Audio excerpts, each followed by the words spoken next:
Hey everyone! Tonight, we're diving into some incredible true stories, from medieval peasants surviving brutal winters, to lost ancient cities, and revolutions that changed the world. If you enjoy deep dives into history's hidden moments, make sure to subscribe and hit the bell so you don't miss what's next. I'd also love to hear from you. Drop a comment below telling me where you're watching from and what time it is for you. Let's see how far this community reaches. Now, get comfortable. Dim the lights. Let's begin. The unforgiving cold. The sun bled orange across the horizon, then surrendered completely. Darkness swept over the village like a slow tide, swallowing rooftops, fields, the distant tree line. Inside the hovels, there was no gentle dimming of lamps, no soft glow of electric bulbs. There was only the fire, if you were lucky, and the knowledge that you had survived another day. Tonight, like every night, the cold would come calling. It arrived not as a sudden shock, but as a slow invasion. First, the edges of the room grew heavy with chill. The air near the walls stiffened.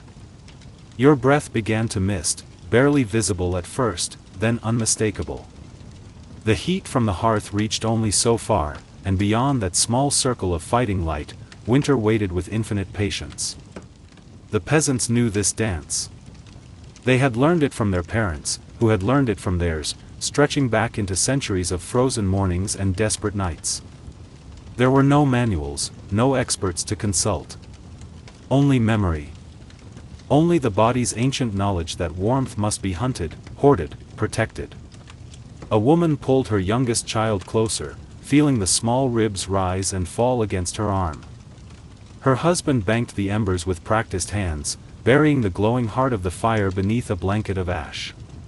Tomorrow, if the coals survived, there would be warmth again. If not, they would begin the long, fumbling ritual of flint and steel, striking sparks into kindling, blowing life into nothing. The child stirred, murmured something wordless. His feet were cold.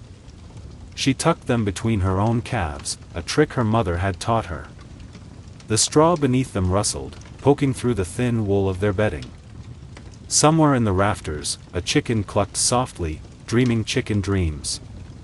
Outside, the wind began its nightly performance. It whistled through cracks that had been stuffed with moss and rags, found gaps that had been missed, sang songs of frozen fields and empty roads. The house, made of wattle and daub, of mud and dung and stubborn human hope, held its ground. Barely. This was not comfort. This was not safety. This was survival, stripped of all romance, reduced to its simplest equation: body heat plus embers equals one more dawn. In the next hovel, an old man coughed into his sleeve. His wife did not stir. She had been coughing too, for weeks now. The sound had become background noise, as ordinary as the wind. They lay side by side, not touching, their separate warmth pooling in the narrow space between their bodies. 50 winters together. 50 springs. They did not speak of what might come. Across the village, a goat bleated, unhappy with its sleeping arrangements. A child laughed, briefly, before being shushed. A dog scratched at the door, was let in, curled against a pile of empty sacks. The fire in the central hearth of the largest cottage crackled, sending up a plume of smoke that searched for the hole in the roof. Night deepened. The cold pressed closer. And still, they breathed. Shallow, careful breaths through the nose, warming the air before it reached the lungs.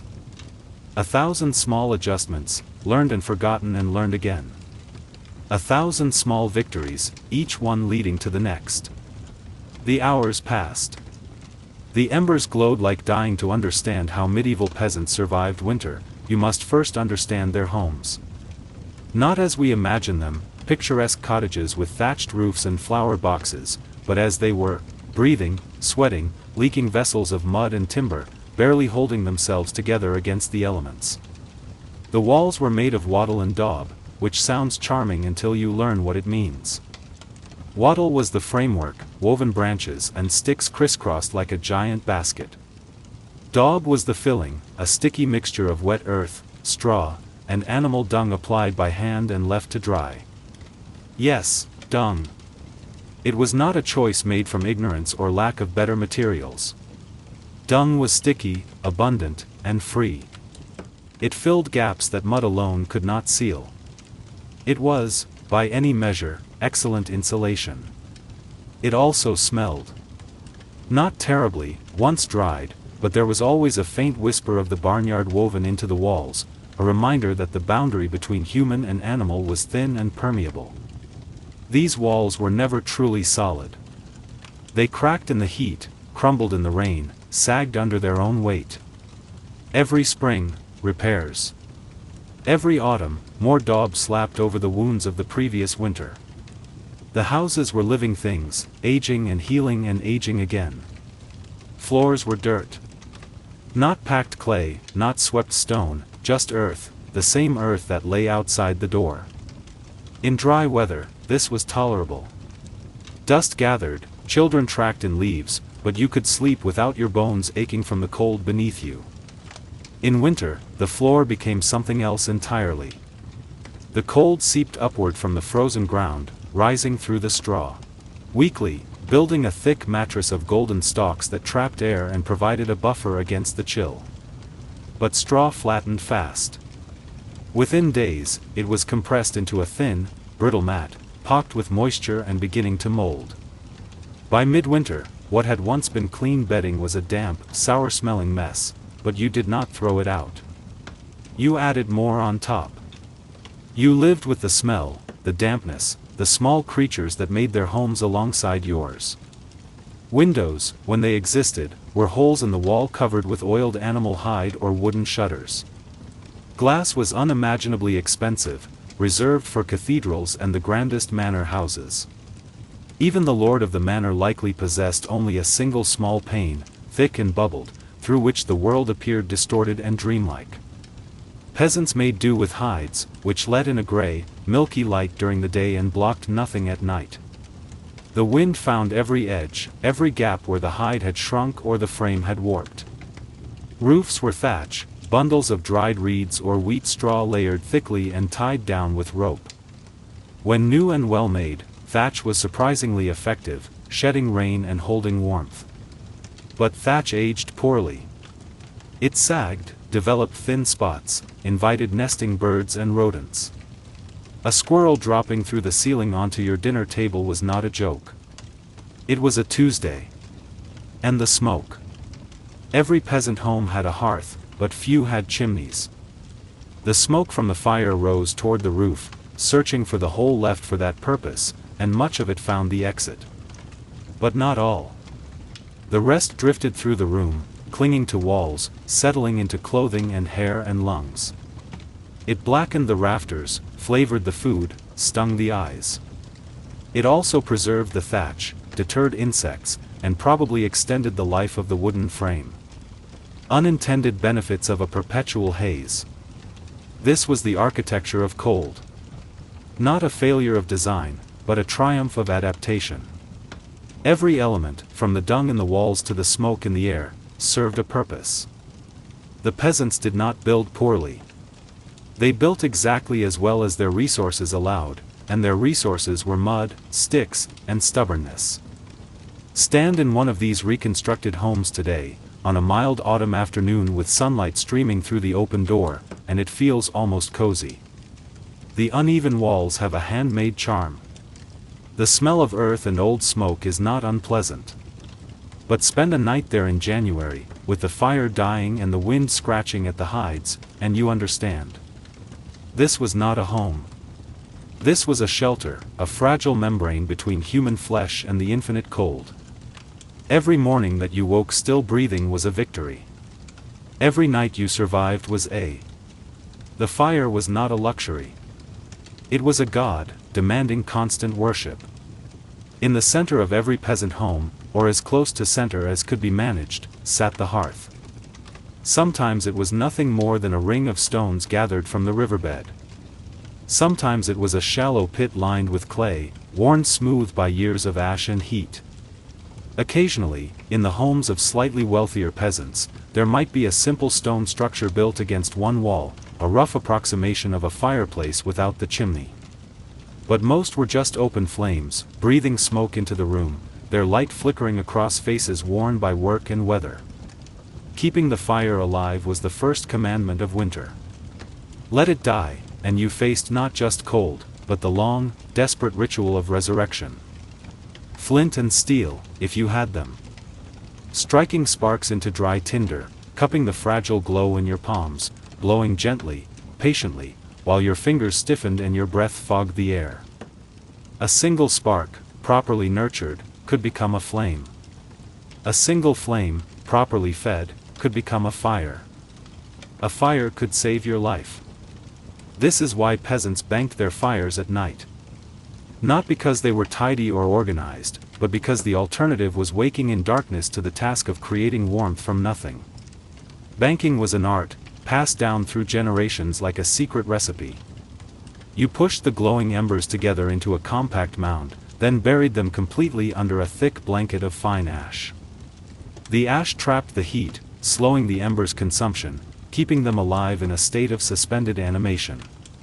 If you did it right, you could uncover a single living coal in the morning, feed it kindling, and coax the fire back to consciousness. If you did it wrong, you woke to cold ash in a long, miserable morning. There were debates about the proper technique. Some insisted on dry ash only. Others swore that slightly damp ash held together better and created a tighter seal. Some packed the embers densely.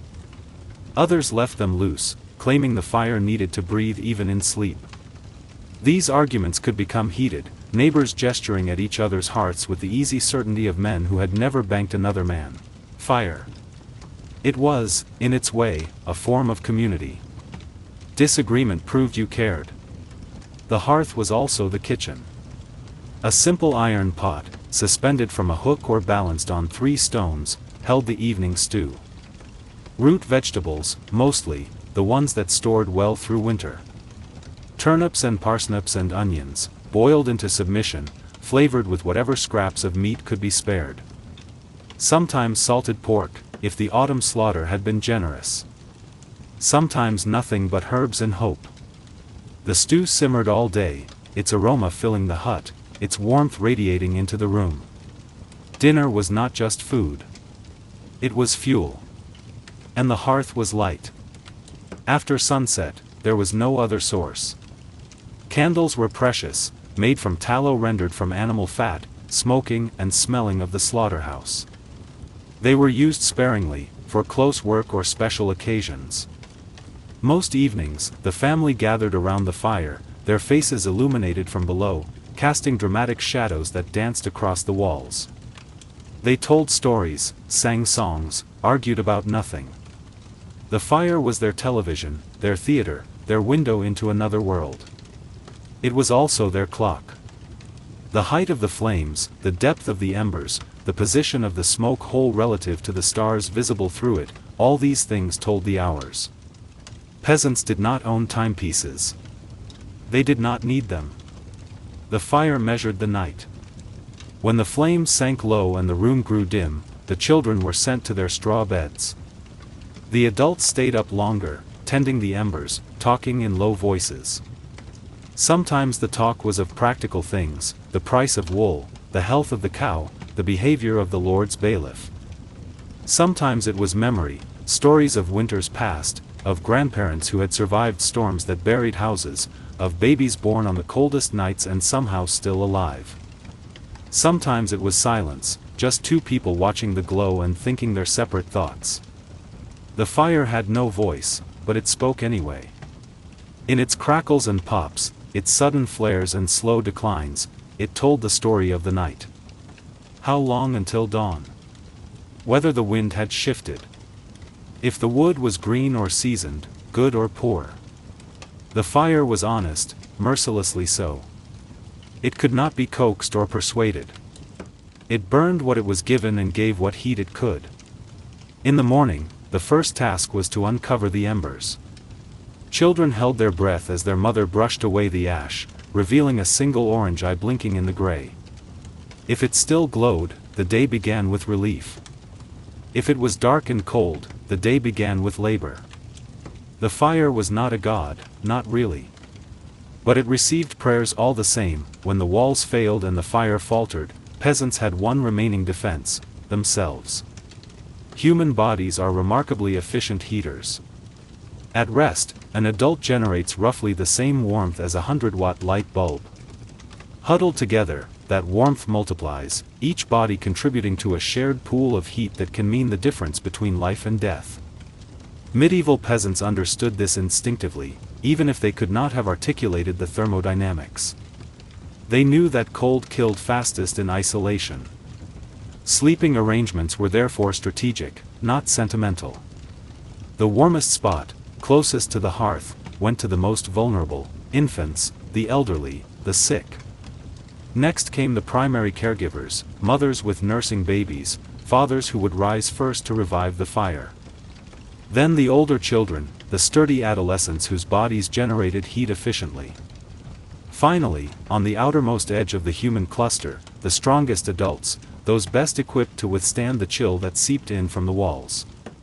This was not democracy. This was triage. Families did not sleep in separate beds, each person wrapped in individual blankets. They slept together, tangled and overlapping, a pile of limbs and wool and straw. Children burrowed between parents. Grandparents were tucked into the center, their thin blood grateful for the surrounding warmth. Babies slept on mothers' chests, rising and falling with each breath, their tiny bodies contributing little heat but demanding much. It was inefficient, this arrangement, but it was also the only arrangement that worked. The bedding itself was minimal. A typical peasant mattress was a sack stuffed with straw or hay, laid directly on the floor or on a simple wooden frame. It was lumpy, uneven, and prone to developing hollows where the straw had compressed. It was also, inevitably, infested. Fleas thrived in straw bedding, as did lice and other small creatures. Peasants scratched in their sleep, woke with red welts on their arms and necks, and thought nothing of it. The alternative to sharing your bed with fleas was sharing it with no one, and that was worse. Blankets were precious objects, handed down through generations, patched and repatched until the original fabric was almost invisible beneath layers of repair. Wool was the preferred material, warm even when damp, but wool required sheep and sheep required pasture. Many peasants made do with rough linens, several layers of them, or with old cloaks pressed into service as bedding. Some families owned a single heavy blanket, which they spread over the entire sleeping pile, each person clutching a corner and pulling. The cold did not respect these arrangements. It found the gaps between bodies, the thin spots in the wool, the exposed edges of feet and faces. Sleeping on the outer edge of the pile meant waking with one side frozen, the arm nearest the wall stiff and numb. The trick was to rotate during the night, shifting positions so that no one bore the full brunt of the cold for too long. This required negotiation, sometimes sharp words in the dark. Someone always ended up on the edge. Someone always complained. Children learned early that complaining accomplished nothing. The cold was not personal. It did not care about fairness or comfort. It simply was, and you either endured it or you did not. This was not cruelty, though it may sound like it. It was preparation. A child who could not tolerate a cold night would not survive a cold winter. Sometimes, when the cold was particularly brutal, families brought animals inside. This was not sentimental either. A cow generates tremendous body heat, far more than a human, and sharing space with livestock was a practical calculation. Yes, the animals were dirty and smelly and took up room that might otherwise go to people. Yes, they stepped on toes and ate things they should not and made sounds at inconvenient hours. But a cow standing against the wall radiated warmth like a slow-burning stove, and that warmth could save a child's life. The arrangement was not always harmonious. Chickens roosting in rafters occasionally dropped unpleasant surprises. Goats, naturally curious, would investigate any unattended item, including sleeping faces. Pigs, less curious but more stubborn, simply lay down wherever they pleased and refused to move. The peasant who tripped over a sleeping sow in the darkness learned to step carefully thereafter. But these were minor inconveniences compared to the alternative. The alternative was cold, unbroken, unrelenting cold, seeping into bones and blood and spirit until there was nothing left to fight with. Against that enemy, a pig was an ally. A goat was a friend.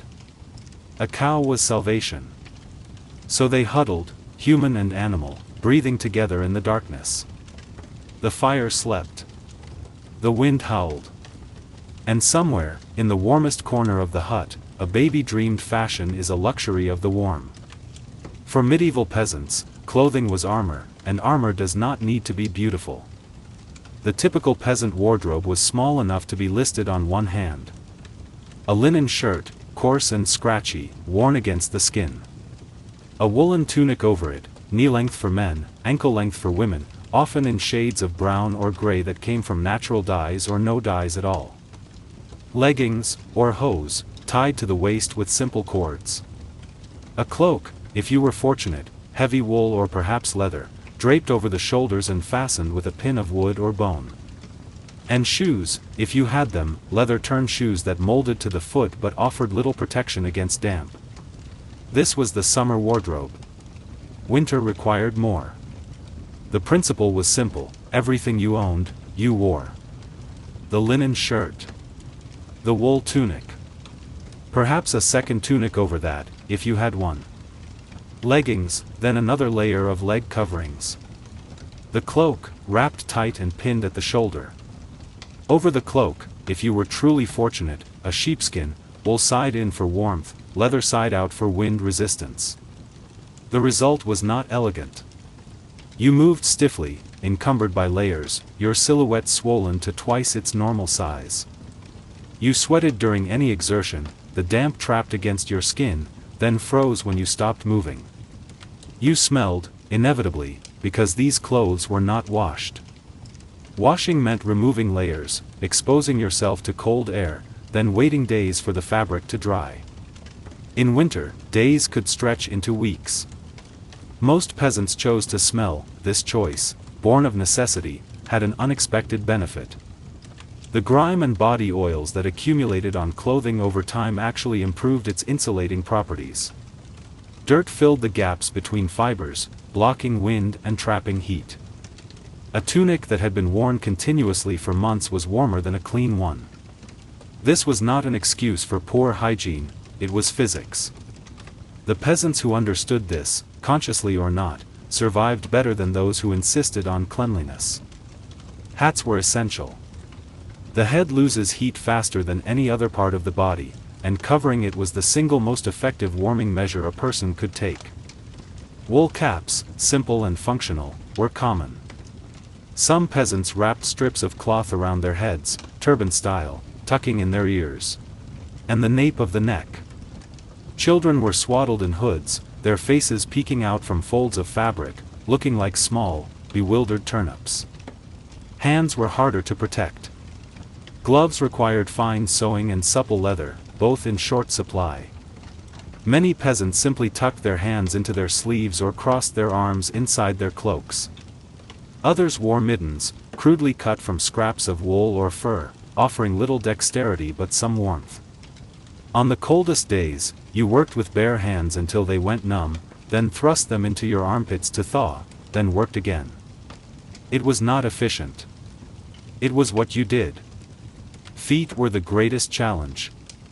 Leather shoes, even with multiple layers of wool socks, offered minimal protection against frozen ground.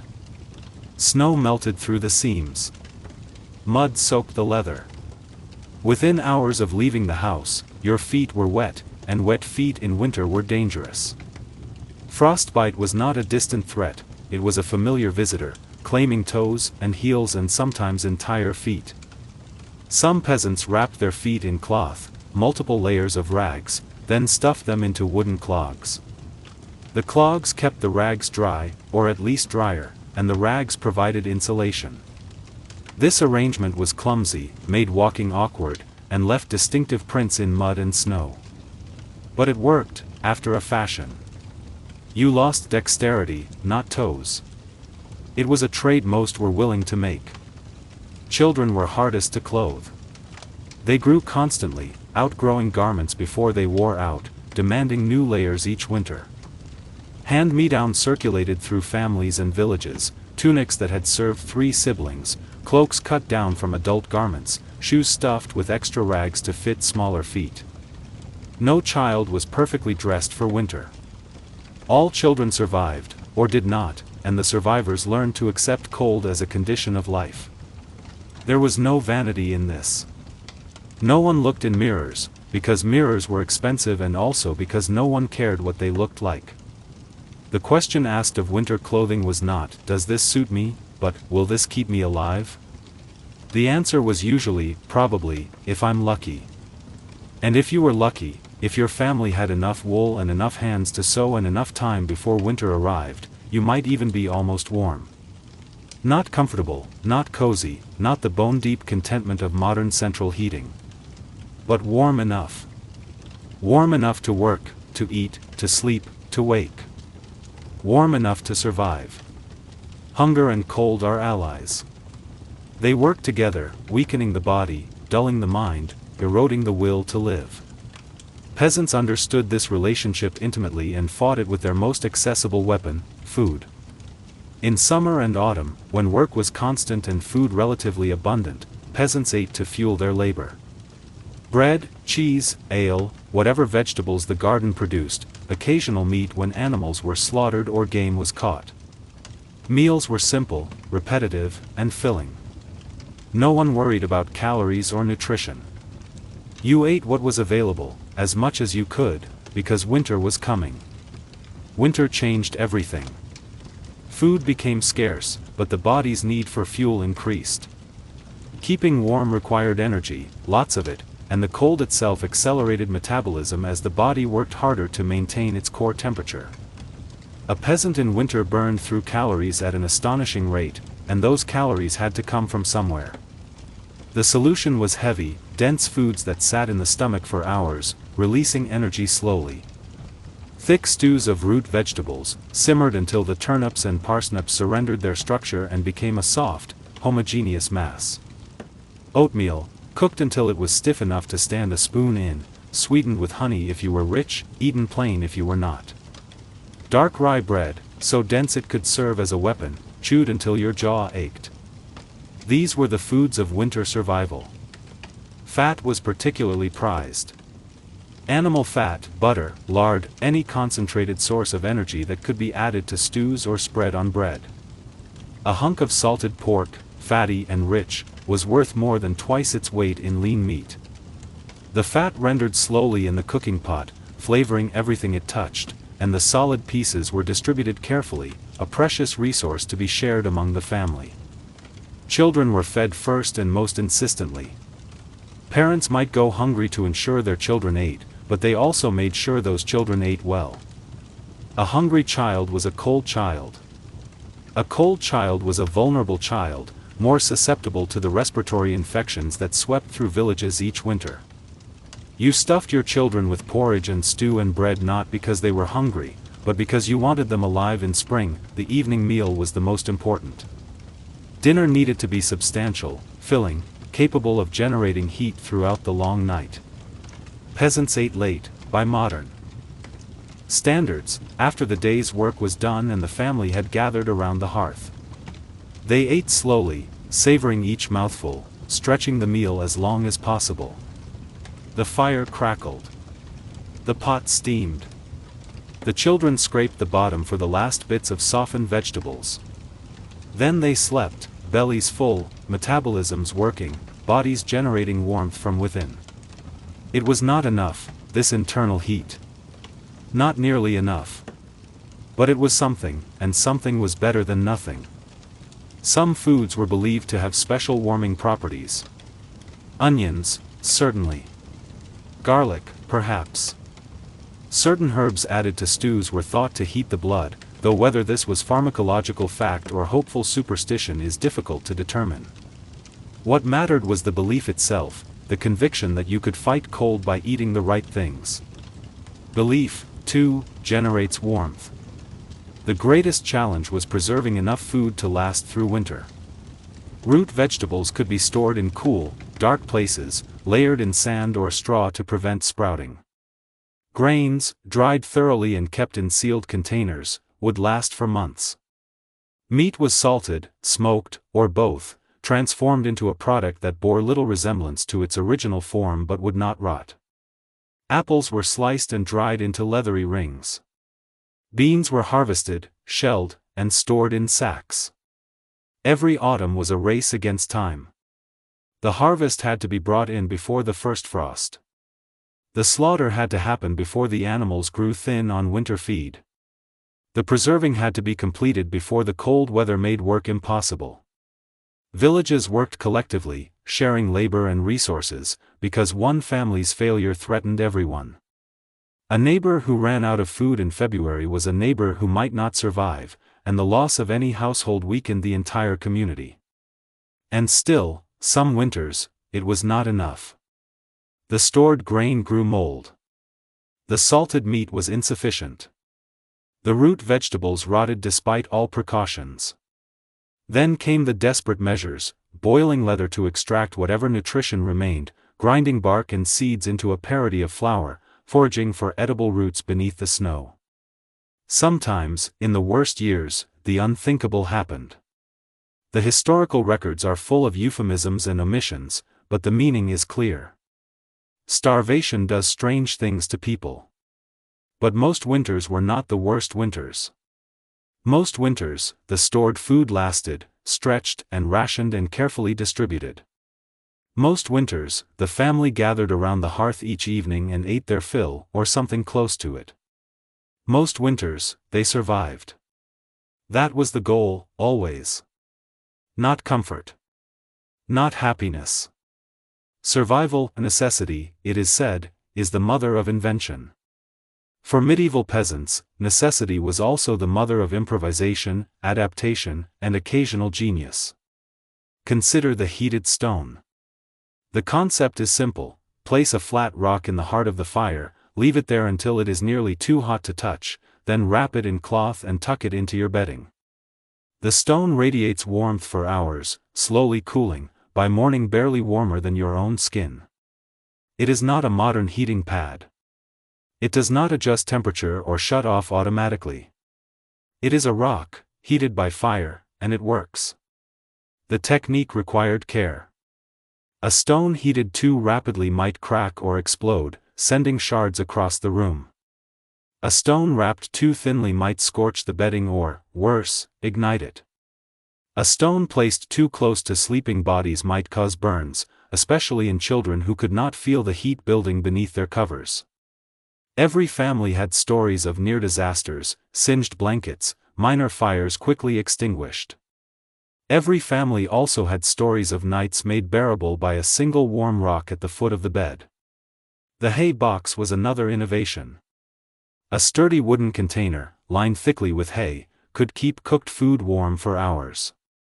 The principle was the same as modern coolers, but applied to heat rather than cold. Hay is an excellent insulator, trapping air in millions of tiny pockets, slowing the transfer of thermal energy. A pot of stew, placed in a hay box at bedtime, would still be warm enough to eat at dawn. This was not merely convenient. It was strategic. A family could cook once, in the evening when the fire was already burning, and have warm food for breakfast without rebuilding the fire from cold ash. The hay box saved fuel, saved labor, saved time. It was, by any measure, a brilliant invention, and it cost nothing but hay and an old box. Some peasants used heated stones and hay boxes together, creating elaborate systems for distributing warmth throughout the night. A stone heated in the fire, wrapped in cloth, placed in a small hay-lined box at the foot of the bed. Another stone, similarly prepared, placed near the chest of the coldest sleeper. A third, smaller, tucked between the straw mattress and the dirt floor, fighting. Another stone, similarly prepared, placed near the chest of the coldest sleeper. A third, smaller, tucked between the straw mattress and the dirt floor, fighting the cold that seeped upward from the frozen earth. These were not luxuries. They were necessities, improvised from available materials, refined over generations of trial and error. The peasant who discovered that a particular type of stone held heat longer than others passed that knowledge to her children. The family that developed a superior method of wrapping stones, using multiple layers of wool and linen, became known throughout the village for their warm beds. Innovation spread slowly, by word of mouth and demonstrated results, but it spread. Other innovations addressed different problems. Drafts were blocked with moss, straw, old rags, anything soft and compressible. Roof leaks were patched with spare thatch, or in emergencies, with turf cut from the nearest field. Doors were reinforced with additional planks, hinges greased with animal fat, thresholds built up with packed earth to prevent snow from drifting inside. The most ingenious solutions addressed the problem of moisture. Damp cold is more dangerous than dry cold, conducting heat away from the body with frightening efficiency. Peasants could not prevent moisture entirely, their homes were too porous, their lives too wet. But they could manage it. Straw on the floor was changed regularly, the damp layers removed and dried by the fire before being reused. Clothing was hung near the hearth each night, the day's moisture evaporated by morning. Bedding was aired whenever the weather permitted, spread over bushes and fences to catch whatever weak winter sun might appear. None of these measures were perfect. None made the peasant home comfortable by modern standards. But each, individually, contributed to the collective defense against cold. 1,000 small improvements, none sufficient alone, together made survival possible. The peasants did not think of themselves as inventors or innovators. They thought of themselves as people trying to get through winter, the same winter their parents had survived and their children would face. They did what worked. When it stopped working, they tried something else. This is not a story of genius. It is a story of persistence. And persistence, in the end, is its own form of. No peasant survived winter alone. This was not a matter of preference or personality, it was simple physics. One person generates 100 watts of heat. 10 people generate 1,000. A village generates enough warmth to keep everyone alive, or at least enough to keep most people alive through most winters. The village was not a collection of independent households, each struggling separately against the cold. It was an organism, interdependent and interconnected, its survival dependent on the health of its constituent parts. When one family's fire went out, another family provided embers. When one household's food stores ran low, neighbors shared what they could spare. When illness struck, the healthy cared for the sick, knowing that next winter the roles might be reversed. This reciprocity was not charity. It was insurance. You helped your neighbor today because your neighbor might save your life tomorrow. The calculus was unspoken but universally understood. In a world where survival was uncertain, isolation was death, the village organized itself for winter preparedness. Communal stores of grain and salted meat were maintained, contributions from each household during the abundant seasons, withdrawals permitted when need arose. These stores were managed by a committee of respected elders, their decisions binding, their authority derived from consensus rather than coercion. No one starved while the communal stores held food. No one was turned away empty-handed. Fuel was another collective concern. Woodlands were often shared resources, carefully managed to provide firewood without depleting the forest. Peasants had rights to collect fallen branches and to cut certain trees at certain times, these rights negotiated and recorded in the collective memory of the village. Violations were punished not by law, but by social pressure. A man who took more than his share of wood would find his neighbors less willing to share their embers when his fire died. The village also shared knowledge. Experienced elders taught the young how to bank fires effectively, how to recognize the signs of approaching frostbite, how to treat coughs and congestion with herbal remedies. These lessons were not written down, not formalized in any curriculum. They were transmitted through demonstration and repetition, through the simple act of watching and doing. A child who watched her mother treat a fever learned what herbs to gather and how to prepare them. A boy who accompanied his father to the woodlands learned which trees burned hot and which burned fast.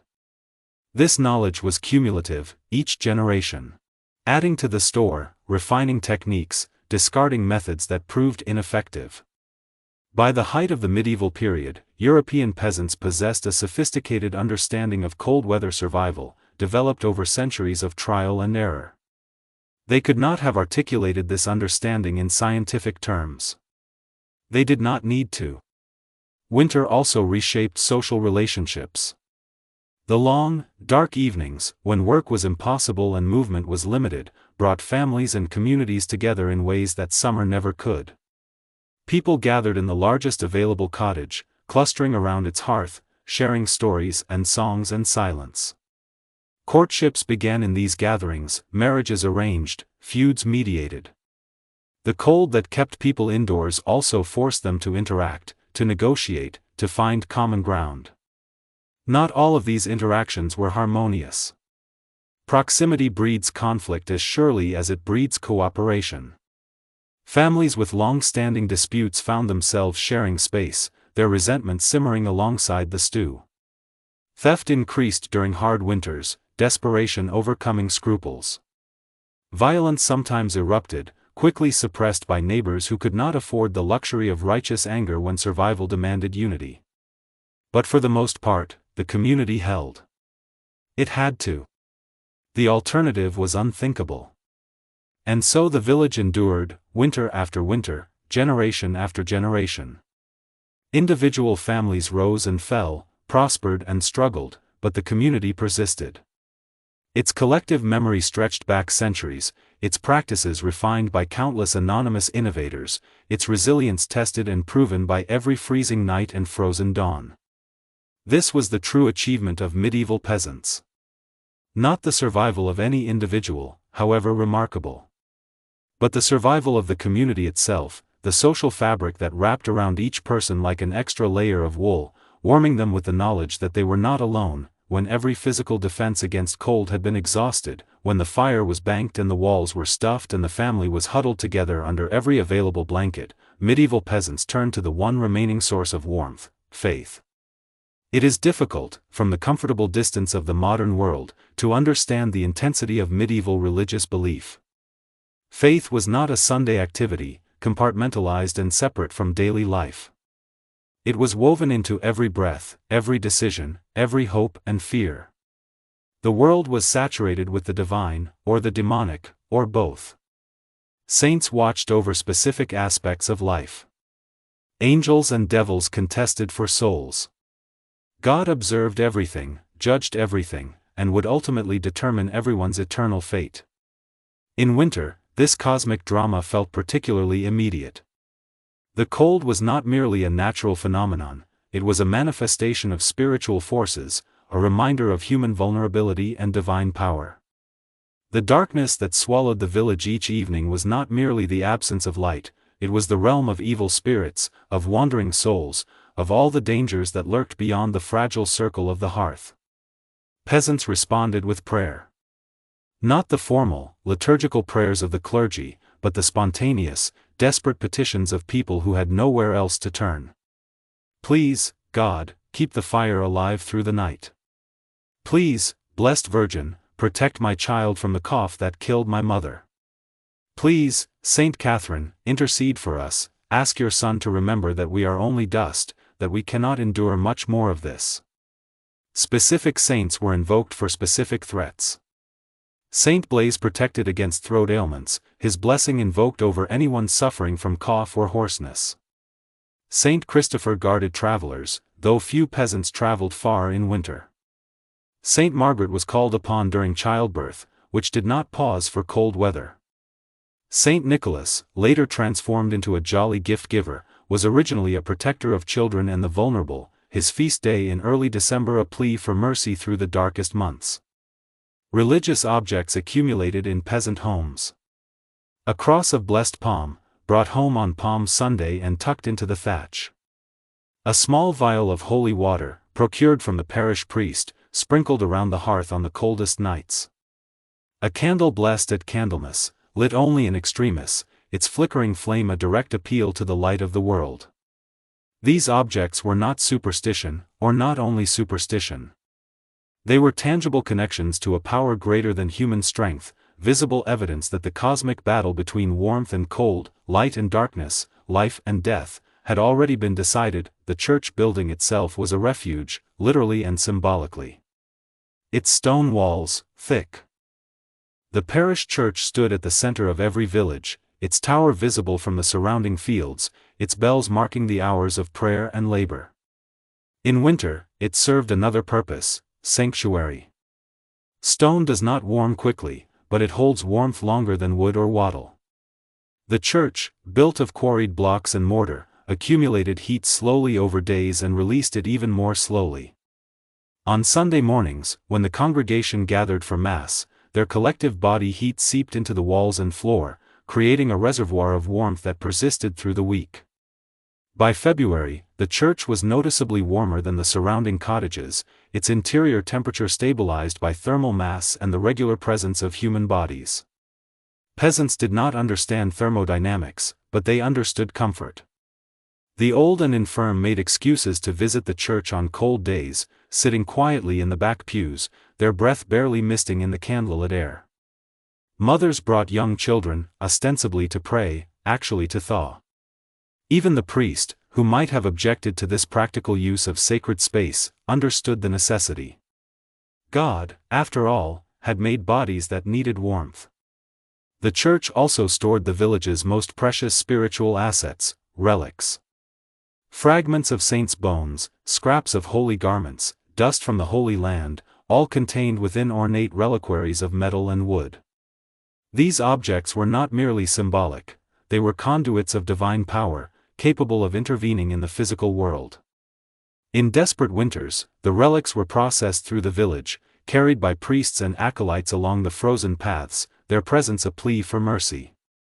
Sometimes it seemed to work. The weather moderated. The sick recovered. The crops, come spring, were abundant. Whether this was miracle or coincidence was not a question peasants felt equipped to answer.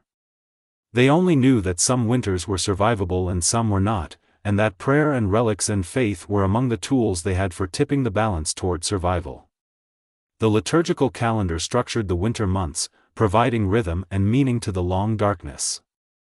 Advent, the 4 weeks before Christmas, was a season of preparation and anticipation, its purple vestments and subdued music reflecting the penitential mood. Christmas itself, despite its modern associations with cheer and abundance, was primarily a theological celebration, the triumph of light over darkness incarnated in the birth of a child. Candlemas, 40 days after Christmas, marked the presentation of Jesus in the temple and the purification of the Virgin. On this day, all the candles that would be used in the church for the coming year were blessed, their flames symbolizing Christ as the light of the world. These feasts did not make winter warmer. They did not fill empty stomachs or heal sick lungs. But they gave the cold meaning, framed suffering within a narrative of redemption, promised that darkness was not eternal and that spring would come, both literally and metaphorically. A peasant who could not read and had never traveled more than 10 miles from home understood that his suffering was not random or meaningless. It was participation in the suffering of Christ, a sharing in the cross that would ultimately lead to resurrection. This was not consolation. It was something deeper, conviction. And when that conviction faltered, when the cold was too bitter and the hunger too sharp and the death of a child too senseless to be explained by any theology, there was still the simple act of kneeling in the frozen church, of pressing forehead to cold stone, of breathing the ancient words that generations had breathed before. Our Father, who art in heaven, hallowed be thy name. The prayer did not change the weather. It did not bring back the dead. But it connected the peasant to something larger than his own suffering, a community of believers stretching across centuries and continents, all of whom had faced winter and most of whom had survived. That connection, intangible and unmeasurable, was warmth of a different kind. Children born in winter entered a world already at war. The first breath they drew was cold, shocking their tiny lungs, triggering the cry that announced their arrival. The first light they saw was firelight, flickering and uncertain, casting shadows that danced across the faces of exhausted women and anxious men. The first touch they felt was not soft linen or gentle hands, but the rough wool of whatever blanket could be spared, wrapped hastily around their wet bodies. Infant mortality in medieval Europe was staggering by modern standards. Perhaps 1 in 3 children died before their 5th birthday. In winter, the rate was higher. Respiratory infections swept through villages, targeting the very young and the very old. Whooping cough, pneumonia, influenza, all found easy victims in the undernourished, underheated bodies of peasant children. A cough that began in December could become a funeral by January. And yet children were born. Women labored through freezing nights, their screams muffled by the wind, their husbands hovering uselessly by the hearth. Midwives, elderly women who had attended dozens of such births, worked by instinct and experience, their hands steady, their voices calm. When the baby emerged, alive and breathing, there was no celebration. There was only relief, quickly suppressed. The child had survived birth, but birth was only the first of many trials. Naming was the next. Peasant children were typically named for saints, their identities bound from the first to the spiritual protectors who would guide them through life. A boy named John received the patronage of the Baptist, a girl named Catherine inherited the wisdom of the Alexandrian martyr. These names were chosen carefully, negotiated between parents and godparents, recorded in the parish register by a priest who might or might not spell them correctly. Baptism followed quickly, ideally within days of birth. The unbaptized infant who died was believed to linger in limbo, denied the vision of God but spared the torments of hell. This was not damnation, exactly, but it was not salvation either. Parents rushed their newborns to the church font, eager to secure their eternal futures even as they struggled to secure their temporal lives. Breastfeeding was the norm, extending well into the child's 2nd or 3rd year. Mother's milk provided not only nutrition but also antibodies, passive immunity against the diseases that circulated through villages. Wet nurses were rare among peasants, reserved for mothers who died in childbirth or whose milk failed. Most children nursed from their own mothers, sleeping beside them, waking to feed throughout the night. The warmth of the nursing child pressed against the mother's breast was mutual. The child received milk and heat, the mother received the hormonal rush of oxytocin and the knowledge that her baby still lived. Weaning was gradual, a process of introducing solid foods while continuing to nurse. Porridge, thin and warm, was often the first solid food, spooned into the child's mouth by an older sibling or grandmother. Bread soaked in broth. Mashed vegetables. Eventually, the child would eat from the family pot, consuming the same stews and grains as the adults, his portions carefully measured to ensure he received enough without depriving others. Children learned cold early. They were not coddled, not protected from the realities of winter. They were wrapped in whatever cloth could be spared, their hands and feet left bare because gloves and shoes were too precious for fast-growing limbs. They played outside when weather permitted, building snowmen and sliding on frozen ponds, their laughter carrying across the white fields. They also worked, fetching water, gathering kindling, watching younger siblings while their parents labored. Education was informal and practical. Boys learned from their fathers how to plow, sow, reap, and thresh. Girls learned from their mothers how to spin, weave, cook, and preserve. Both learned the rhythms of the agricultural year, the signs of approaching weather, the names of plants and their uses. They learned to respect their elders, to fear God, to accept their place in a rigid social hierarchy. They did not learn to read or write, because literacy was unnecessary for their station and books were impossibly expensive. But they learned other things. They learned that the world was beautiful, even in winter, when frost transformed ordinary grass into crystal and the low sun painted the snow in shades of pink and gold. They learned that their parents loved them, not in the demonstrative, effusive way of modern parenting, but in the quiet, practical way of people who sacrificed their own warmth so that their children might be warm. They learned that life was hard and often short, but that it was also precious, perhaps because it was hard and short. And they survived, many of them, growing into the adults who would face their own winters and bear their own children. The village persisted because its children persisted, generation after generation, each cohort of survivors carrying forward the accumulated wisdom of those who had come before. They were the children of winter, born into cold and shaped by it, their resilience forged in the long darkness between harvest and spring. To grow old in medieval Europe was an achievement. Not everyone managed it. Life expectancy figures are deceptive. The infamous average of 30 to 35 years is pulled downward by staggering infant mortality, not by universal death in young adulthood. Those who survived childhood had reasonable prospects of reaching their 50s or 60s, and a fortunate few lived into their 70s and beyond. These elders were not merely survivors, they were repositories of accumulated knowledge, living libraries of experience and memory. In winter, their value became particularly apparent. An elderly woman who had lived through 50 winters had seen good years and bad, abundant harvests and famines, mild cold and killing frosts. She knew which herbs eased coughs and which were useless. She recognized the early signs of frostbite and knew how to thaw frozen flesh without causing permanent damage. She could look at the sky and predict tomorrow's weather, read the behavior of animals as omens of approaching storms, gauge the depth of snow and the thickness of ice and make judgments about what was safe and what was not.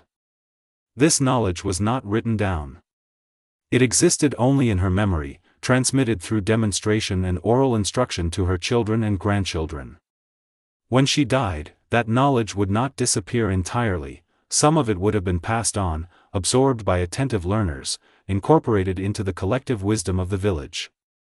But something would be lost, the particular nuance that only decades of experience could provide, the intuitive understanding that came from having done a thing hundreds of times. So the elders were cared for, not out of sentimentality, but out of practical necessity. They received the warmest spots by the fire. They were given the best portions of food, the softest bread, the most tender meat. When they grew too frail to work, their labor was replaced by younger hands, but their presence was still valued. They were not burdens. They were assets. The elderly knew the village's history in ways that younger people could not. They remembered the great storm of '38, when snow buried houses and livestock froze standing up. They recalled the famine years, when people ate bark and boiled leather and some did unspeakable things that were never spoken of afterward. They could name the dead of each winter, reciting litanies of children and parents and grandparents who had succumbed to cold or hunger or disease. This memory served a purpose beyond nostalgia. It was warning and instruction, evidence that survival was possible but never guaranteed.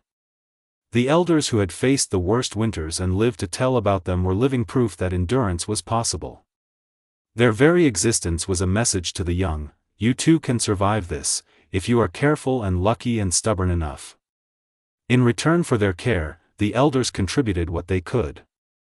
Grandmothers spun wool and wove cloth, their arthritic fingers slow but still skilled. Grandfathers repaired tools and sharpened blades, their eyesight failing but their judgment intact.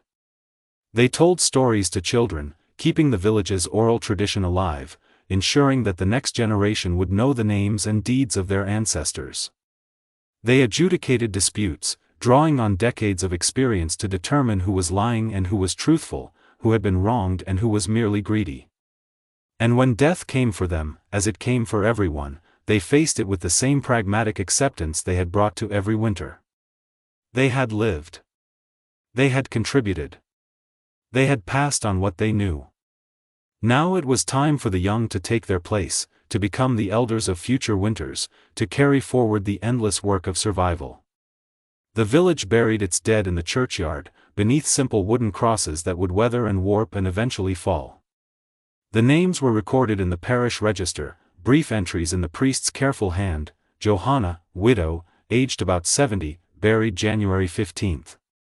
No eulogy, no monument, no public mourning beyond the requiem mass and the quiet grief of family. But the memory persisted, carried in the minds of those who had known her, transmitted to those who had not. She had survived 50 winters. She had raised children and grandchildren. She had taught her granddaughter how to bank a fire and treat a fever and recognize the first signs of an early thaw. Her knowledge lived on, embedded in the practices of the village, invisible but essential. This was the true inheritance of the elders, not property or wealth, but wisdom. And wisdom, unlike food or fuel, could not be stolen or destroyed or consumed. It could only be forgotten. The village tried very hard not to forget. The boundary between human and animal in medieval peasant life was porous, negotiable, frequently crossed. This was not sentimental. Peasants did not keep pets in the modern sense, animals valued primarily for companionship. The dog that slept by the hearth was expected to bark at intruders and assist in hunting. The cat that curled on the straw was tolerated because it killed mice. Even the horse, most noble of domestic animals, was judged by its utility in plowing and transport rather than its beauty or temperament. But utility did not preclude affection. Peasants named their animals, spoke to them, mourned them when they died. A cow that had provided milk for a decade was not merely livestock, she was a member of the household, her personality as familiar as any human's. Children rode the family's plow horses, talked to the chickens, chased the geese. Men boasted of their oxen's strength and their sows' fecundity. Women praised particular hens for their reliable laying and particular goats for their gentle disposition. In winter, these relationships intensified. Animals that normally lived outdoors were brought inside, their body heat recruited for the communal battle against cold. A cow standing against the wall radiated warmth equivalent to several small fires, her broad back and slow respiration creating a microclimate of relative comfort. Goats, smaller and more active, contributed less heat but provided entertainment, their antics distracting children from hunger and cold. Chickens roost in rafters, their feathers trapping air, their bodies warm against the thatch. The arrangement was not without difficulties. Animals are not housebroken, or rather, they are housebroken only in the sense that they break houses. Peasants stepped carefully in the darkness, learning to navigate around sleeping pigs and territorial geese. The smell was considerable, a mixture of dung, wet wool, and the particular mustiness of crowded livestock. Ventilation, already poor in winter, became worse, the air grew thick with ammonia and the dust of dried manure. But peasants adapted, as they adapted to everything. They developed systems for managing animal waste, spreading fresh straw daily and removing soiled material to the midden. They positioned animals strategically, placing the largest and warmest near the coldest walls, keeping the most active away from sleeping children. They learned which animals could be trusted and which required constant supervision, which were calm and which were prone to panic. The health benefits were substantial. Cows, goats, and sheep generated heat efficiently, converting hay and straw into thermal radiation that could mean the difference between survival and death for vulnerable household members. Their presence also provided psychological comfort. The sound of a cow chewing cud in the darkness was soothing, a reminder that the world continued its ordinary rhythms even in the depths of winter. There were risks as well.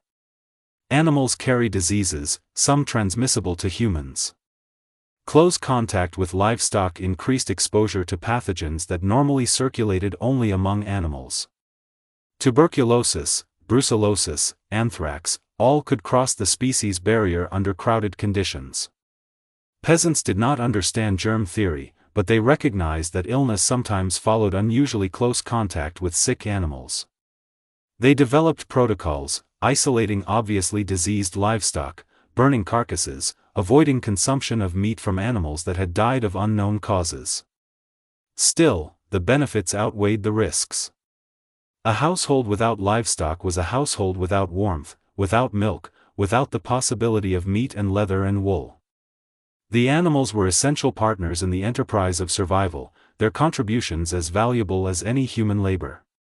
When spring came and the animals returned to their outdoor enclosures, the house felt empty and strangely quiet. The absence of warmth was noticeable, the lack of animal sounds almost oppressive. Children missed their sleeping companions, the particular goat they had befriended, the hen that had laid eggs in their apron. Adults missed the reassurance of the animal's presence, the knowledge that the household was complete. But summer was coming, with its abundance and its warmth, and the animals would thrive in the green fields. When winter returned, they would be brought inside again, their heat and their company and their stubborn, patient presence once more recruited for the endless war against cold. The cycle was ancient, repeated every year for millennia. It would continue as long as there were peasants and animals and winters to survive. Every village had its unwritten code, its collection of customs and expectations that governed winter survival. No one wrote these rules down. No one formally taught them. But everyone knew them, and violation carried consequences that could be as severe as any legal punishment. The first rule was simple: share what you have, but not so freely that you endanger your own household. This was a delicate balance, constantly renegotiated. A family with surplus grain was expected to assist neighbors in need, but not to the point of depleting their own stores. Charity was virtuous, foolishness was not. The community watched and judged, and those who gave too little were shamed while those who gave too much were quietly counseled to moderate their generosity. The second rule concerned fuel. Firewood belonged to whoever gathered it, but gathering rights were carefully regulated by tradition and mutual agreement. A man could take fallen branches from the common woodland without asking permission, he could not fell living trees without community consensus. The boundaries of individual property and collective resource were constantly navigated, disputes resolved by elders who remembered the precedents established decades earlier. The third rule governed the sharing of warmth. Any household whose fire had died could request embers from a neighbor, and that request could not reasonably be refused. To deny embers was to condemn the requesting family to a night of cold, perhaps to death. Such denial was almost unthinkable, so far beyond acceptable behavior that few even considered it. The request was made quietly, almost apologetically, and the embers were given without comment or judgment. The fourth rule concerned children. No child should be allowed to freeze or starve while the community had resources to prevent it. This rule was absolute, overriding all considerations of reciprocity and precedent.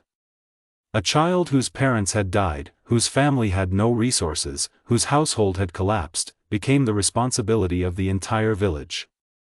Families took in orphans, shared their food and warmth, raised the children as their own. This was not charity, it was obligation, binding and unquestioned. The fifth rule was about information. News of approaching weather, sightings of wolves, discoveries of edible plants in unexpected places, all must be shared promptly and accurately.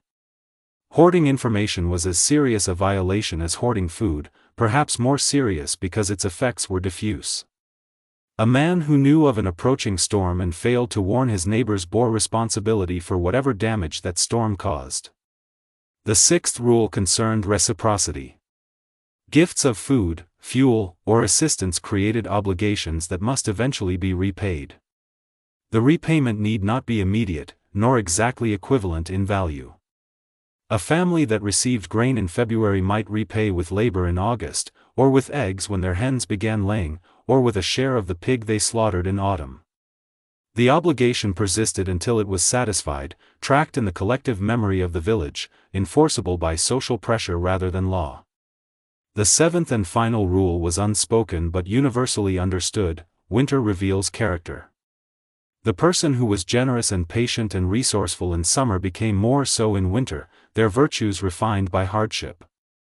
The person who was selfish and irritable and lazy in summer became intolerable in winter, their flaws exposed and magnified.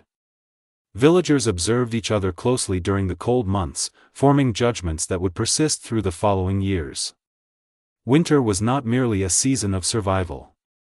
It was also a season of assessment, a test that everyone failed or passed according to their nature. These rules were not enforced by formal punishment. There were no winter police, no winter courts, no winter prisons. Enforcement occurred through the everyday interactions of community life. The man who had refused to share his wood might find that no one shared embers when his fire died.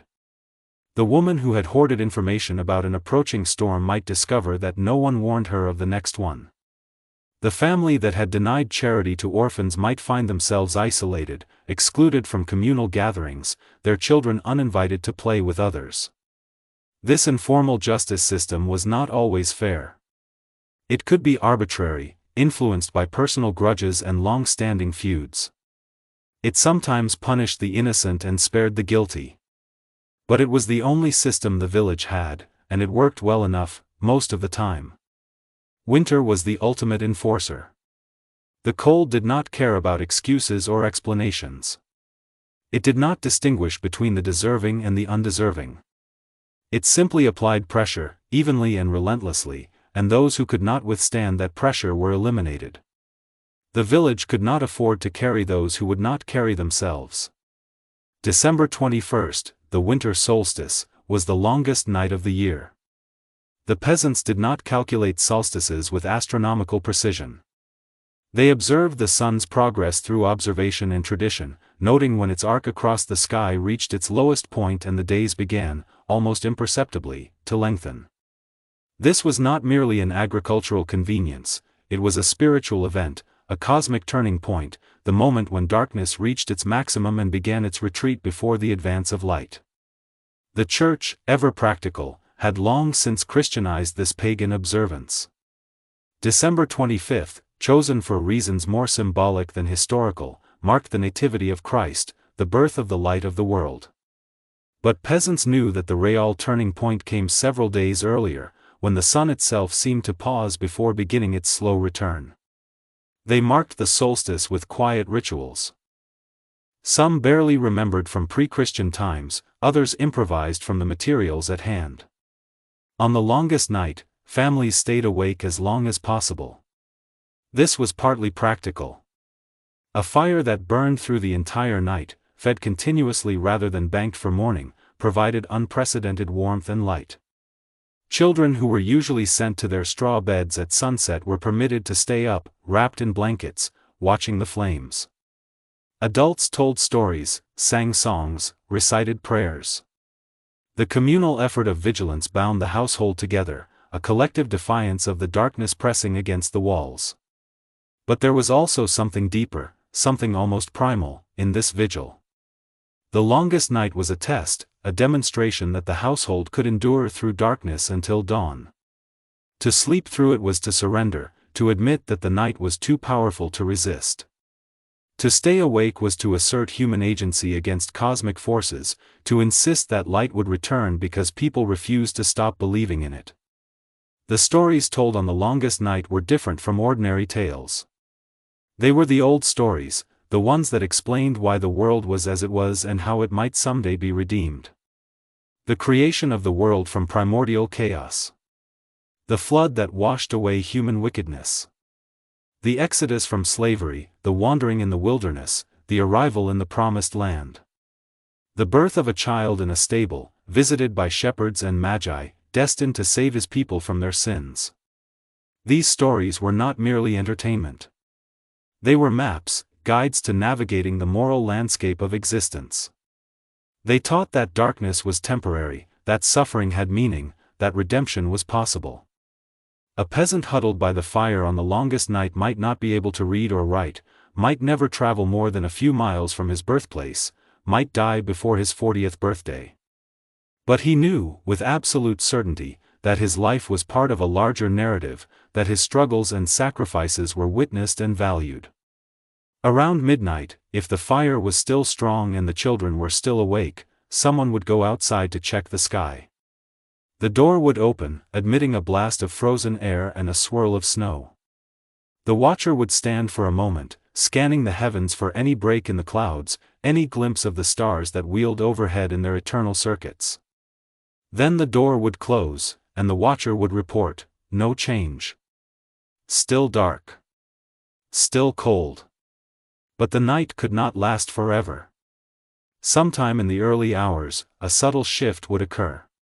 The absolute blackness of the window opening would soften to deep gray. The wind would drop slightly, as if exhausted by its own fury. The fire, long since banked to embers, would glow with a different quality, less fierce, more patient. Dawn was coming. Not yet, but soon. The longest night was yielding, slowly and reluctantly, to the returning light. The family would stir, rousing themselves from the stupor of exhaustion. Someone would add fresh wood to the embers, coaxing the fire back to life. Someone else would prepare a simple breakfast, porridge or bread, the first food consumed in many hours. Children, who had fallen asleep despite all efforts, would be gently woken and wrapped in their outdoor clothing. And then, together, the household would watch the sun rise. It was not a dramatic event, not in the depths of winter. The sun emerged slowly, a pale disk behind layers of cloud, its light weak and watery. But it was light, unmistakably light, and its return was victory enough. The longest night had been survived. Spring was still months away, and many more nights of cold and darkness remained. But the turning point had been reached, the corner turned. From this day forward, the light would grow, the darkness recede. The peasants did not celebrate the solstice with feasting and gifts, not in the way that Christmas would later be celebrated. Their observance was quieter, more private, more profound. They had stayed awake through the darkness and witnessed the return of the sun. That was celebration enough. Some winters were merely hard. Others were impossible. The Great Famine of 1315 to 1317 was not the first subsistence crisis in medieval Europe, nor the last. But it was perhaps the most devastating, a catastrophic convergence of weather, disease, and agricultural failure that killed millions across the continent. For peasants who lived through it, the famine was not a historical event to be studied and analyzed. It was the year the rain never stopped. It began in the spring of 1315, when heavy rains soaked the newly planted fields. The grain rotted in the ground. What survived grew poorly, stunted by lack of sun, attacked by fungal diseases that flourished in the persistent damp. By summer, it was clear that the harvest would be catastrophically small. By autumn, prices had soared beyond the reach of ordinary people. By winter, people were starving. The rain continued through 1316 and into 1317, 3 consecutive years of cold, wet weather that transformed the agricultural landscape of Europe. Crops failed repeatedly. Livestock, lacking adequate fodder, grew thin and sickly, many died, their carcasses left to rot in waterlogged fields. The stored grain of previous years was consumed, then exhausted. People ate their seed grain, mortgaging future harvests for present survival. Peasants tried everything. They ate their draft animals, their plow oxen and work horses, sacrificing future productivity for immediate sustenance. They ate their breeding stock, their cows and sows and hens, eliminating the possibility of future herds. They ate their pets, their guard dogs and ratters, the animals that had shared their homes and their affection. They ate rats and mice and insects, anything with caloric content. When even these desperate measures proved insufficient, they turned to the inedible. Tree bark, ground and mixed with a little flour, produced a bread that was barely digestible but provided some nutrition. Leather, boiled until soft, could be chewed and swallowed. The fibrous roots of plants not normally considered food were dug from frozen ground and cooked into thin, unsatisfying broths. Chroniclers of the period, mostly monks and clergy, recorded the horrors they witnessed with clinical detachment that barely concealed their horror. Parents abandoned children, unable to feed them. The elderly, no longer able to contribute, were sometimes left to die. There were reports, vehemently denied and persistently repeated, of cannibalism. Whether these reports were true or merely the product of terrified imaginations, their existence testified to the extremity of the crisis. Those who did not starve often died of disease. Malnutrition weakened immune systems, making people vulnerable to infections that healthy bodies could have fought off. Respiratory illnesses swept through undernourished populations. Dysentery, always a threat, became epidemic. The same rain that destroyed crops also contaminated water sources, spreading intestinal pathogens through already weakened communities. The famine ended not through human intervention but through natural relief. In 1317, the weather patterns shifted. The rains diminished, then ceased. The sun appeared, intermittently at first, then regularly. Fields that had been waterlogged for 3 years began to dry. Farmers planted again, cautiously, fearfully, watching the sky for any sign of returning storms. The harvest of 1317 was not abundant, not by pre-famine standards. But it was sufficient. People who had survived 3 years of near starvation finally had enough to eat. The demographic catastrophe continued to unfold, as weakened survivors succumbed to diseases contracted months earlier. But the crisis, in its acute phase, was over. The Great Famine reshaped European society in ways that would take generations to fully manifest. It exposed the vulnerability of the medieval agricultural system, dependent as it was on favorable weather and resilient crops. It demonstrated the limits of communal support structures, which collapsed under the weight of universal need. It killed so many people that labor became scarce, empowering survivors to demand better conditions from their landlords. But for the peasants who lived through it, the famine was not a historical transformation. It was 3 years of hunger, cold, and death. It was watching children waste away, unable to provide enough food to keep them alive. It was eating things no human should eat and doing things no human should do. It was survival stripped of all dignity, reduced to its most elemental form. Those who survived carried the memory forever. They became the elders who warned younger generations about the danger of complacency, who insisted on storing extra grain against future crises, who looked at rainy springs with terror in their eyes. They had seen the world break, and they knew that it could break again. The famine passed. The rain stopped. The fields produced. But for the survivors, winter was never again merely cold. It was also hunger, waiting patiently for its next opportunity. In the middle of the 14th century, winter brought something worse than cold. The plague arrived in Europe in 1347, carried by fleas on black rats aboard merchant ships from the east. It spread with terrifying speed, following trade routes and population centers, killing between 30 and 60% of everyone it encountered. Medieval people called it the Great Mortality, the pestilence, the blue sickness for the dark blotches that appeared on victims' skin. Later generations would know it as the Black Death. Peasants had no defense. They did not understand the mechanism of transmission, could not see the fleas or the rats, had no concept of bacterial infection. They attributed the plague to punishment, corrupted air, astrological influences, the malice of Jews or lepers or foreigners. They tried prayer, pilgrimage, flagellation, flight. Nothing worked. The plague continued its remorseless advance, killing rich and poor, young and old, pious and wicked with equal indifference. In winter, the plague should have slowed. Fleas are less active in cold weather, rats seek warmth indoors, bringing their infected parasites into closer contact with humans. The disease did pause, briefly, during the coldest months, only to resume its spread when temperatures rose. But winter offered no refuge. The same crowding that kept peasants alive through cold nights also facilitated transmission of the bacillus. Families huddled together for warmth, breathing the same air, touching the same surfaces, sharing the same fleas. A household infected was a household doomed. The disease struck swiftly, killing within days, sometimes within hours. Survivors, if any, were too weak to care for the dying or bury the dead.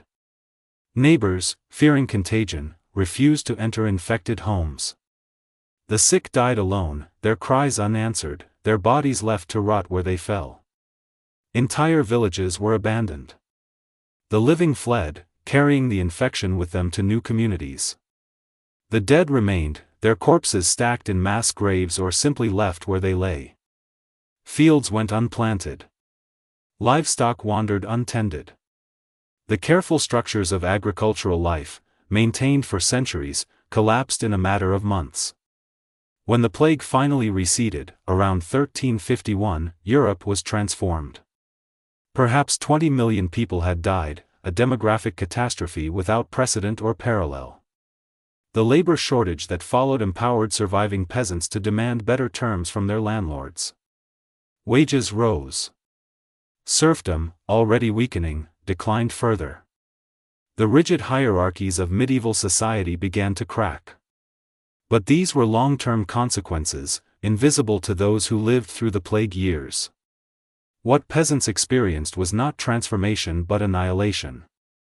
They lost parents, children, spouses, neighbors, friends. They buried the dead and then died themselves, or survived and wished they had not. They watched their world dissolve into chaos and wondered why God had abandoned them. The plague returned, as plague always returns. Outbreaks continued through the 14th and 15th centuries, each less devastating than the first but still terrible. Europeans learned to live with the disease, developing quarantine protocols and public health measures that reduced its impact.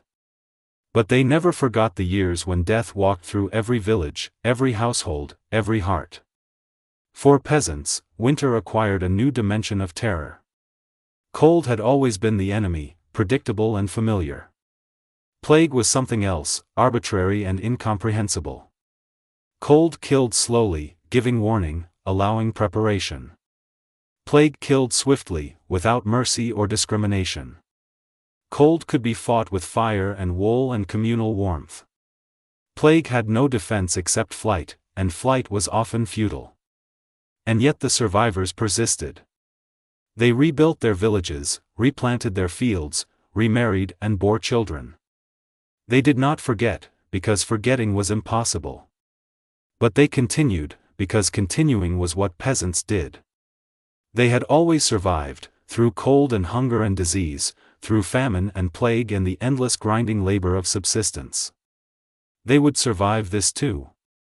The plague years passed into memory, then into history, then into the realm of stories told on winter nights. The children who listened to those stories had never seen the black blotches or smelled the sweetish stench of gangrene. They did not know what it was to watch their families die and be unable to help. The plague was something that had happened to their grandparents, not to them. But the elders remembered. They always remembered. And their memories, transmitted through story and warning, became part of the accumulated wisdom that enabled the village to survive the next crisis, and the next, and the next. Winter brought many things. Cold, hunger, darkness, death. But it also brought the opportunity to remember, to teach, to pass on the hard-won knowledge of previous generations. In the long nights around the hearth, the elders spoke of the plague years and the famine years and the years of killing frost. They spoke of those who had died and those who had survived. They spoke of the resilience that was the village's greatest inheritance. And the children listened, and learned, and prepared for winters to come. Spring came eventually, as spring always came. The signs were subtle at first. A softening of the frozen ground beneath the straw of the floor. A slight lengthening of the days, barely perceptible but unmistakable. The songs of birds returning from wherever birds spent the winter, hidden and silent. The first green shoots pushing through the remnant snow, tentative at first, then insistent. The peasants emerged from their huts like hibernating animals, blinking in the weak sunlight. They stretched muscles stiff from months of huddling. They breathed air that no longer burned their lungs.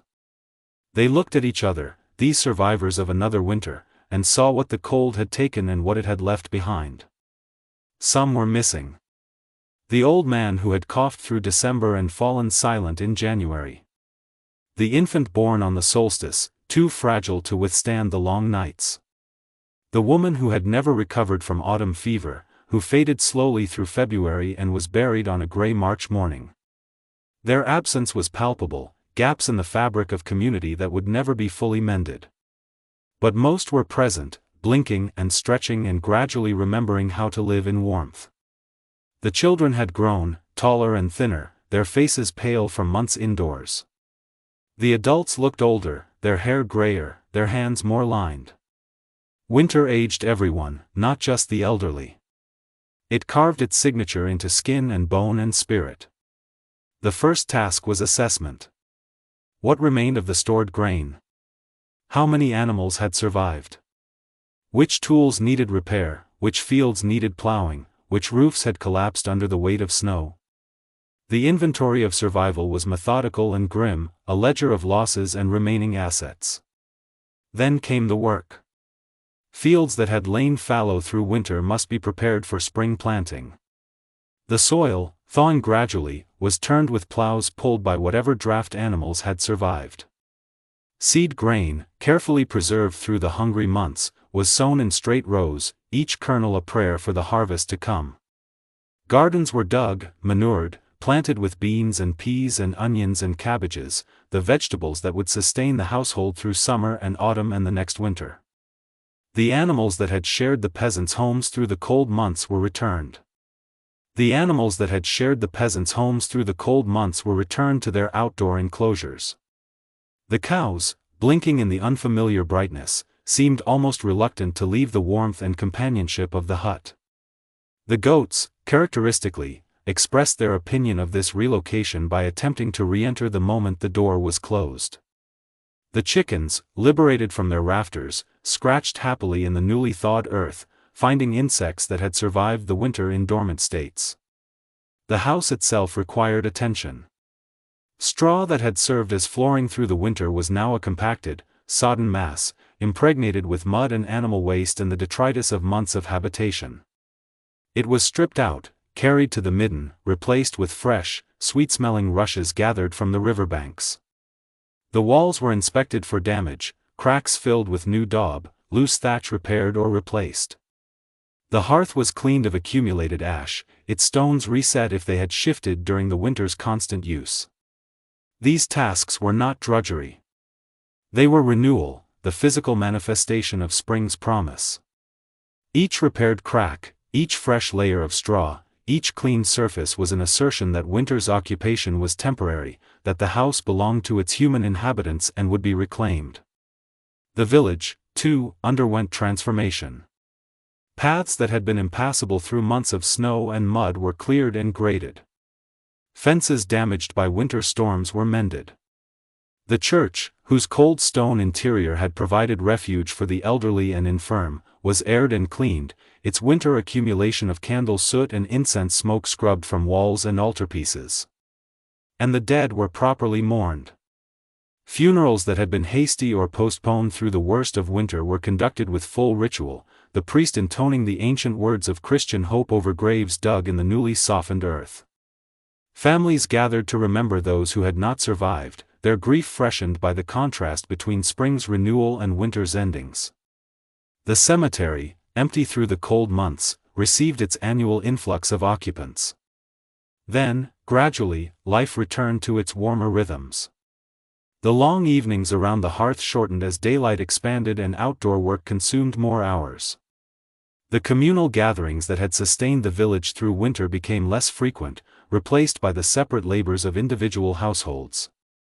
Neighbors still helped neighbors, but the desperate interdependence of winter relaxed into the more casual reciprocity of summer. Children, freed from the confinement of the hut, ran through fields and woods, their shouts carrying across the valley. They rediscovered muscles unused through months of indoor life, learned again the games and contests of warm weather. Their parents watched them with a particular tenderness, these children who had survived another winter. Their parents watched them with a particular tenderness, these children who had survived another winter, who would grow and thrive through the abundant months and face the next cold season stronger than before. The land responded to human labor with its annual miracle.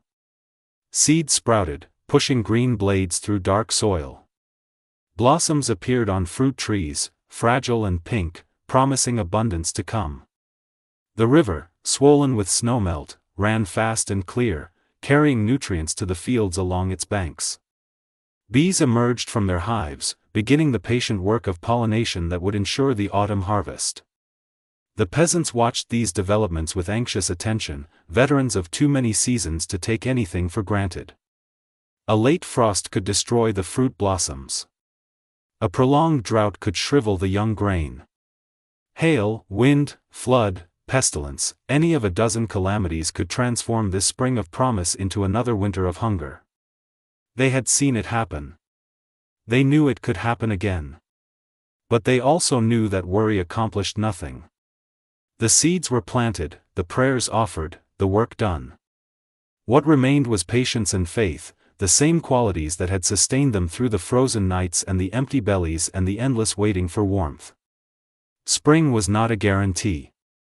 It was an opportunity, and they had seized it as they seized every opportunity, with calloused hands and stubborn hearts and the quiet determination that was their greatest inheritance. Summer would come, with its own challenges and rewards. Autumn would bring the harvest, the slaughter, the preservation of food against need. Winter would return, as winter always returned, with its cold and darkness and the eternal question of survival. But that was future. For now, there was only spring, and the work of spring, and the brief, precious respite between the dying of one winter and the birth of the next. The peasants worked. They always worked. It was what they did, what their parents had done, what their children would do. The cycle of seasons turned, indifferent to human hope and fear, and the peasants turned with it, adapting, enduring, persisting. They had survived another winter. They would survive the next, and the next, and the next. This was not optimism. This was not faith. This was not even hope, exactly. It was something more fundamental, something embedded in bone and blood and the collective memory of 1,000 generations. It was the knowledge that survival was possible, because they had survived. It was the certainty that endurance was worthwhile, because they had endured. It was the quiet, stubborn conviction that spring would come, because spring always came, and when it came they would be ready. The cycle continued. The wheel turned. The peasants worked, and waited, and worked again. And winter, patient and inevitable, gathered itself in the far north, preparing for its annual return. The medieval peasant did not think of himself as making history. He thought of himself as making it through Tuesday. But history is made of Tuesdays, thousands upon thousands of them, each one survived and forgotten and succeeded by Wednesday. The peasant who woke before dawn to tend his animals, who worked his field through the long daylight, who ate his simple supper by firelight and slept huddled with his family against the cold, was not performing for posterity. He was simply living, as his father had lived and his son would live, in the endless repetition of agricultural time. Yet that repetition was itself a form of creation. Each generation of peasants inherited a world of knowledge and practice, refined it through their own experience, and passed it to the next generation slightly improved. The techniques of winter survival that seemed timeless and traditional were actually the products of continuous innovation, each small adaptation tested against reality and preserved if it worked. The result was an accumulated wisdom so comprehensive and subtle that it functioned as a second nature. Peasants did not consciously decide to bank their fires or stuff cracks with moss or sleep huddled together. They did these things because that was what people did, because their parents had done them and their grandparents before them, because the alternative was unthinkable. The knowledge was not in their minds, exactly. It was in their hands, their habits, their bones. This knowledge extended beyond mere survival. Peasants understood their environment with a depth and sophistication that modern people, for all our scientific advances, can barely imagine. They knew the habits of every bird and beast in their vicinity, the properties of every plant, the indications of approaching weather in the behavior of clouds and winds and animals. They could look at soil and predict its fertility, examine a tree and know its best use, read the landscape like a book written in their native language. This knowledge extended beyond mere survival. Peasants understood their environment with a depth and sophistication that modern people, for all our scientific advances, can barely imagine. They knew the habits of every bird and beast in their vicinity, the properties of every plant, the indications of approaching weather in the behavior of clouds and winds and animals. They could look at soil and predict its fertility, examine a tree and know its best use, read the landscape like a book written in their native language. This knowledge was not acquired through formal education. It was absorbed through immersion, the slow accumulation of observation and experience that began in earliest childhood and continued throughout life. A peasant child learned which mushrooms were safe to eat by watching which ones his mother gathered. He learned to predict rain by noting how his grandfather's joints ached before storms. He learned the names of birds from their songs, the names of plants from their leaves and flowers and seeds, the names of stars from their positions in the night sky. The winter that killed so many also taught so much. Each frozen night was a lesson in the properties of cold, the behavior of heat, the limitations of the human body. Each dawn revealed whether the previous night's strategies had succeeded or failed. Each spring brought the opportunity to apply these lessons to the next winter's preparations. This cumulative learning was the peasant's greatest inheritance and his most valuable legacy. He passed it to his children not through textbooks or lectures, but through the simple act of including them in his work, answering their questions, correcting their mistakes. The knowledge that enabled survival was embedded in the daily practices of household and field, transmitted through demonstration and imitation, preserved in the collective memory of the community. When we look back at medieval peasants from the comfortable distance of the modern world, we see their hardships more clearly than their achievements. We note the brevity of their lives, the harshness of their labor, the precariousness of their existence. We catalogue their diseases and deficiencies, their superstitions and limitations. We measure their world against ours and find it wanting. But this perspective, however natural, is incomplete. The medieval peasant was not merely a victim of circumstance, buffeted by forces beyond his control. He was an active agent, a problem solver, an innovator. He faced challenges that would defeat most modern people within days and overcame them, year after year, generation after generation. He built a civilization from mud and sticks and stubbornness, not because he was primitive or unambitious, but because mud and sticks were what he had, and stubbornness was what he was. The proof of his achievement is all around us.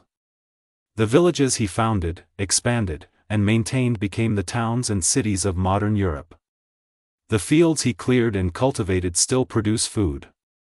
The techniques he developed, refined over centuries, contributed to the agricultural revolutions that would eventually free humanity from the constant threat of famine. The genes he carried and passed on are still present in the populations of Europe, his resilience and endurance embedded in the biological heritage of his descendants. He did not know this.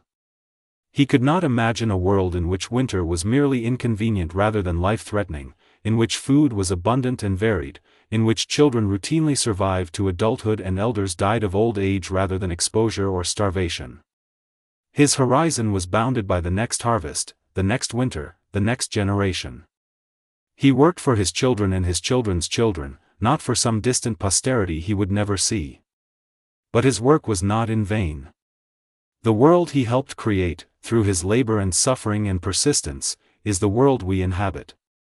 The comforts we take for granted, the security we assume, the abundance we enjoy, all rest on foundations he laid, stone by stone, generation by generation. We are his heirs, whether we acknowledge it or not. The medieval peasant did not survive winter so that his descendants could write books about him. He survived because survival was what he did, the only option he considered, the inevitable response to the challenge of cold and darkness and hunger. He survived for his children, because his children were his future, the continuation of his existence beyond the boundaries of his own brief life. He survived because the alternative was unthinkable. And so he endured, through famine and plague and killing frost, through the long nights and the short rations and the endless grinding labor of subsistence. He endured because endurance was his nature, his vocation, his gift to the generations who would come after. We who inherit his world owe him more than we can ever repay. But we can at least remember him, not as a victim or a curiosity or a picturesque figure from a distant past, but as what he truly was, a human being, facing impossible odds with inadequate resources, and winning, winter after winter, night after night, breath after frozen breath that he survived. We survive because of him, and when we face our own winters, our own challenges, our own impossible odds, we might draw strength from his example. He had less than we have, knew less than we know, expected less than we expect. But he persisted. He endured. He survived. If he could do it, with his mud walls and his smoky fire and his single change of clothes, what might we accomplish with all our advantages and resources? The question answers itself. We owe him not just remembrance, but emulation. His legacy is not merely historical. It is also aspirational, a challenge and an invitation. Be stubborn. Be resourceful. Be resilient. Winter is coming, as it always comes. But winter is not invincible. It has been defeated before, by people with far less than we possess. It can be defeated again. The medieval peasant knew this. He proved it, night after night, year after year, century after century. His fire is extinguished. His bones are dust. His name is forgotten. But his lesson endures. Evening descends on the reconstructed village, a living museum where tourists wander through replica peasant homes and costumed interpreters demonstrate medieval crafts. The sun sets behind the thatched roofs, casting long shadows across the carefully maintained grounds. A docent, dressed in rough wool and linen, kneels beside a hearth and begins the ancient ritual of banking the fire. She does not need to do this. The building has central heating, discreetly installed behind replica walls. No one will freeze if the embers die overnight. The fire is purely for demonstration, a performance of authenticity for visitors who have never experienced real cold and cannot imagine what it meant to people who had no alternative. But her hands move with practiced ease, pushing the coals together, covering them with ash. Her grandmother taught her this, and her grandmother learned from her grandmother, in an unbroken chain of transmission stretching back centuries. The knowledge survives even when the necessity has passed, preserved not because it is useful but because it is meaningful, a connection to ancestors whose lives were shaped by the daily struggle against cold. The visitors watch, photograph, move on. They have seen the fire. They have learned, in a superficial way, how medieval peasants survived winter. They will return to their climate-controlled homes and their central heating and their electric blankets, secure in the knowledge that they will never face the choices those peasants faced. But the docent remains by the hearth, watching the embers glow beneath their blanket of ash. She thinks about the women who performed this same ritual 1,000 years ago, in houses not unlike this one, with children sleeping on straw and animals shifting in the darkness. She thinks about their hands, their voices, their prayers. She thinks about how much they would envy her world, and how much she admires theirs. The fire sleeps. The night deepens. The reconstructed village settles into the darkness, its buildings empty of the lives they simulate. But somewhere, in villages and towns across the world, the descendants of those medieval peasants are going about their evenings. They adjust thermostats and check weather apps and complain about heating bills. They do not think about winter as their ancestors experienced it. They cannot imagine a world in which cold was a mortal threat rather than a minor inconvenience. Yet the legacy endures, embedded in their genes and their cultures and their unconscious habits. The preference for warm, hearty foods in winter. The tendency to gather in kitchens and around tables. The instinct to huddle closer when temperatures drop. The satisfaction of a well-stocked pantry and a full woodpile. These are not merely personal preferences. They are cultural memories, transmitted across generations, preserved in the collective unconscious of peoples whose ancestors survived winters that would kill most modern humans within days. The fire that warmed the medieval peasant was small, smoky, and inefficient. It filled his home with smoke and his lungs with particulates. It required constant attention and offered only local warmth. By any objective measure, it was an inadequate response to the challenge of winter. But it was what he had. It was what he could make with the resources available to him. It was enough, barely enough, to keep him alive through another night. And that is the lesson, finally, of the medieval peasant's winter. Not that life was hard and short, though it was. Not that people suffered and died, though they did. Not that we should be grateful for our modern comforts, though we should. The lesson is simpler and more profound. We are the descendants of survivors. Our ancestors faced challenges that would break us and overcame them, not through superior technology or abundant resources, but through stubbornness, ingenuity, and community. They survived because they refused to die, because they helped each other, because they learned from their mistakes and passed that learning to their children. Their blood flows in our veins. Their resilience is encoded in our DNA. Their stubbornness is our inheritance, whether we acknowledge it or not. When we face our own winters, our own challenges, our own impossible odds, we draw on that inheritance whether we recognize it or not. The same determination that kept a peasant family alive through a 14th-century blizzard manifests in modern contexts, transformed but recognizable. The same refusal to surrender that enabled communities to survive famine and plague continues to operate in our responses to crisis. We are not separate from our ancestors. We are their continuation, their embodiment, their living legacy. The fire that warmed the medieval peasant is extinguished. His hearth is cold, his bones dissolved, his name forgotten by all but a few historians and genealogists. But the flame he tended, the flame of human persistence and ingenuity and hope, still burns. We carry it now.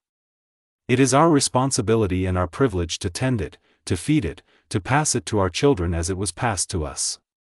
Winter will come again, in whatever form our era's winters take. But we need not fear it. We have inherited the strategies and strengths of 1,000 generations of survivors. We know how to huddle together for warmth, how to preserve resources against scarcity, how to maintain hope in the longest darkness. We learned these things from peasants who never learned to read or write, who never traveled more than a few miles from their birthplace, who died young and poor and utterly unknown to history. We learned from the best teachers. The fire sleeps, but it is not extinguished. In the morning, someone will brush away the ash, add fresh kindling, coax the embers back to flame. The ritual continues, as it has continued for millennia, as it will continue for millennia more. This is the story of medieval peasants and their winters. But it is also, and more importantly, the story of us all. We are the survivors. We are the stubborn ones. We are the people who refuse to die, who help each other, who learn and adapt and persist. Winter is coming, as it always comes. We are ready, as we have always been ready. The fire burns. The night passes. Dawn approaches. And the world, cold and beautiful and merciless, continues its eternal turn. The end. This story is dedicated to the millions of anonymous medieval peasants who survived impossible winters, who passed their knowledge to their children, and whose resilience made possible the world we inhabit today. Their names are lost, but their legacy endures in every warm home, every full pantry, every winter evening spent in comfort and safety. We remember them, not as victims of history, but as its quiet heroes.